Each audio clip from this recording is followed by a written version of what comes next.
Today we talk about how can you link with accounts on your Temu app. We go to figure out the solution or know how you can do that on your app. So you just follow these ways, then it's going to work with you.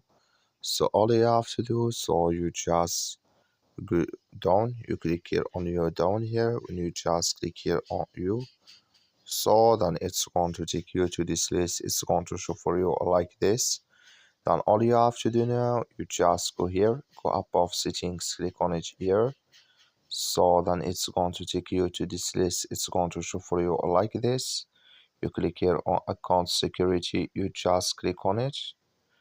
Then it's going to take you to this list. It's going to show for you like this.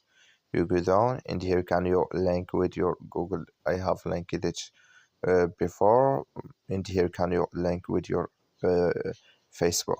That's all you have to do. Thank you for watching. Don't forget to support us by liking and subscribe.